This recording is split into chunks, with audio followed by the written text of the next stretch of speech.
A palavra de Deus na vida. Hoje, dia 3 de novembro do ano da graça de 2020. Ontem nós celebramos o Dia dos Mortos, Dia de Finados. Nós rezamos para aqueles que já partiram para Jerusalém do céu, aqueles que terminaram sua missão. Pois bem, nós vimos nessa nossa caminhada da história do povo, nós vimos primeiro a criação, o pecado, a criação do homem. Depois nós vimos os patriarcas, Abraão, Isaque e Jacó. Depois nós vimos o povo de Israel na escravidão do Egito, a libertação, a caminhada pelo deserto, a conquista da terra. Pois nós vimos os juízes e os reis, os dois primeiros reis, Saul e Davi. Pois bem, nós vamos agora estudar e trabalhar o tempo dos reis, o tempo da monarquia. A gente às vezes tem uma impressão meio falsa do que a Bíblia diz, viu? O tempo da monarquia não foi um tempo de fidelidade, não. Não foi um tempo de povo fiel a Deus, não foi, não. Foi um tempo de muita infidelidade. Nem todos os reis foram bons. Teve alguns reis que foram realmente idólatras e levaram o povo para a idolatria. Tanto que a Bíblia, no livro do Eclesiástico, ou Sirácida, vai elogiar praticamente 3 reis só: Davi, Ezequias e Josias. Os outros, a Bíblia nem fala quase dos reis, porque nem todos foram bons. Meus queridos, o filho de Davi que sucedeu seu pai foi Salomão. Deus tinha prometido a Davi que lhe daria uma dinastia, isso é, daria a ele uma família, e que os seus filhos governariam sempre o trono de Jerusalém. Isso está em 2 Samuel, capítulo 7, versículo de 11 a 16. O que Deus diz a Davi, através da boca de Natã, o profeta? A tua casa e a tua realeza subsistirão para sempre diante de ti, e o teu trono se estabelecerá para sempre. Versículo 16. Portanto, Deus anuncia que um descendente de Davi iria governar para sempre. Esse descendente era chamado, em hebraico, era chamado de Mashiach. Mashiach. E que em grego é traduzido por Christos. E que na nossa língua deu a palavra Messias. Messias. Salomão foi o primeiro Messias. Messias significa exatamente ungido do Senhor. Como a palavra Christos significa também ungido. Cristão também significa ungido, nós também somos ungidos. No dia do nosso batismo, nós somos ungidos pelo Espírito Santo. No dia do Crisma também. Salomão foi o primeiro Messias. Governou Israel por 40 anos. No começo, foi um rei justo, mas depois voltou para trás. Levou o povo para a idolatria, construindo templos para outras divindades. Ele tinha muitas esposas, e então, conforme a esposa dele adorava um deus, ele construía uma pequena capela para aquele deus. Isso levou o povo para a idolatria.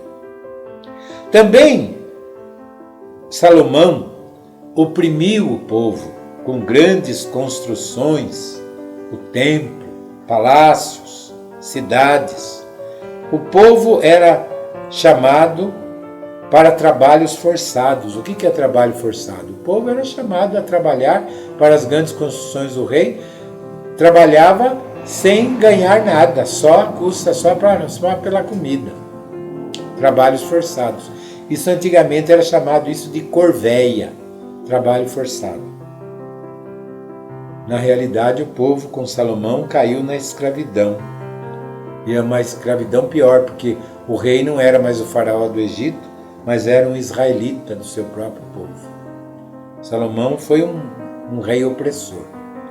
Tanto ele foi opressor, que ele era rei de todo Israel, de Judá e de Israel. Quando ele morre, o seu filho Roboão, que vai tentar imitar seu pai, com dureza, com escravidão também, Roboão simplesmente foi largado e o reino se divide em dois. O reino do norte, que é chamado de Israel, e o reino do sul, que é chamado reino de Judá. As 12 tribos se dividem. 3 tribos vão ficar no sul: Judá, Simeão e Benjamim. A capital do sul de Judá é Jerusalém.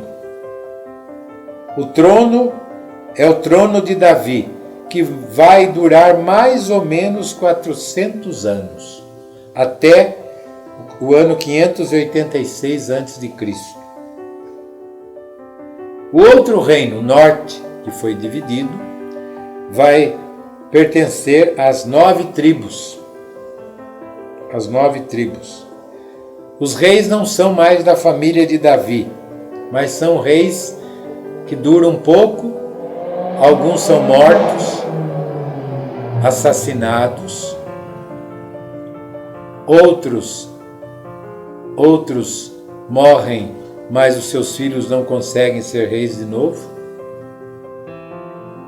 A sua capital passa por várias cidades: Siquém, Tersa. Depois vai ficar a grande capital do Reino do Norte, vai ser Samaria. Daí a palavra samaritano do Evangelho. Era gente que morava no norte. É interessante uma coisa: no sul, as grandes figuras são os reis da família de Davi. No norte, as grandes figuras não são os reis, não. No norte, as grandes figuras são os profetas. E os grandes profetas, né? Elias, Eliseu, Oséias, Miqueias, Amós e outros. O reino do norte vai ser bastante infiel ao Senhor e vai durar pouco por causa dessa infidelidade. Ele vai ser destruído pelos assírios, que era um povo lá da Mesopotâmia, onde hoje é o Iraque. Vai ser destruído em 722 a.C. Portanto, dura nem 200 anos, o Reino do Norte. E vai ser destruído. O povo é levado, deportado para a Síria, e no lugar daquele povo trazem povos de outros lugares que vão se misturar com a população que tinha ficado, e daí vai nascer os samaritanos. Os samaritanos, que adoram Deus, o Senhor, mas também adoravam outros deuses. Adoravam outros deuses. Por isso que os judeus não gostavam de samaritano e desprezavam os samaritanos. Mas é interessante que Jesus não despreza os samaritanos, não. Jesus trata muito bem os samaritanos. A época dos reis, tanto no norte, Israel, como no sul, Judá, vai ser uma época de muitas infidelidades ao Senhor. Ao lado da adoração ao Senhor, havia a adoração de outros deuses.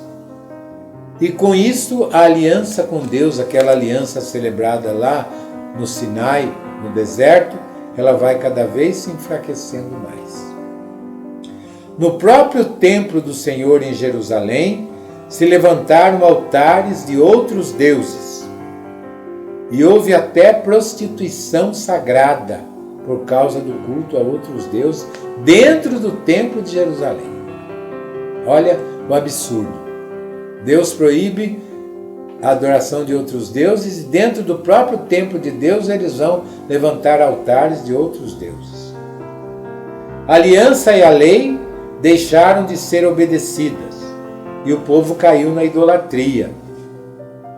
Deus convocou muitos profetas que falavam em nome do Senhor.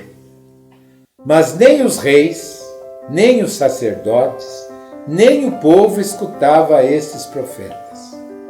E perseguiram os profetas.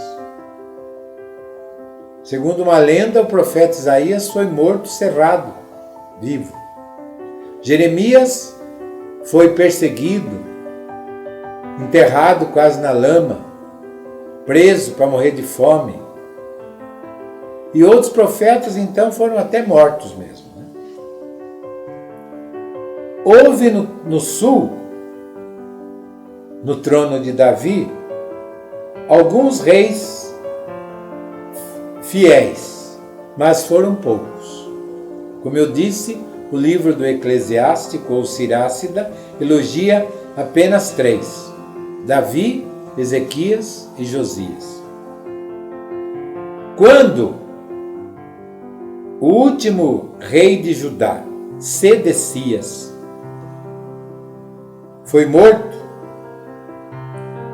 nunca mais um descendente de Davi subiu ao trono. E aí vocês podem fazer uma pergunta: e a promessa de Deus que ele fez para Natã?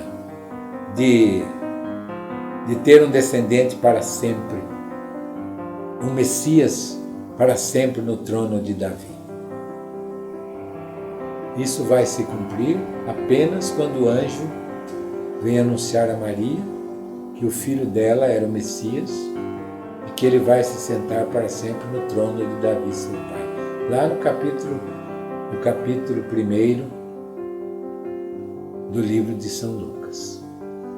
Jesus é este Messias, o prometido. Jesus que era Deus e era homem, que desceu do céu para ser o Salvador. Pois bem, mas o trono de Davi foi destruído quando em 586 a.C. Jerusalém foi arrasada pelos babilônios, um povo também que hoje está no Iraque. O templo do Senhor foi destruído, foi desmanchado, foi incendiado. Mas Deus não abandonou o seu povo. Continuou falando pela boca dos profetas. Mesmo quando o povo vai para a Babilônia como escravo, Deus continua falando por Ezequiel, por Baruque, por Jeremias, por Daniel e por outros profetas. Abdias, Malaquias. O povo teve o consolo da palavra de Deus escrita na lei, nos salmos e nos escritos. A Bíblia judaica do Antigo Testamento é dividida em 3 partes. A Torá,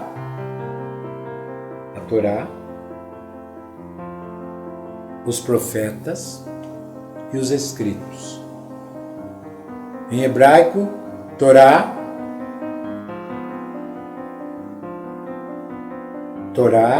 depois os escritos, Ketubim, e os profetas, Nebiim. Essas são as 3 partes: lei, escritos e profetas. O povo não se dispersou, apesar de ter sido espalhado pelo mundo.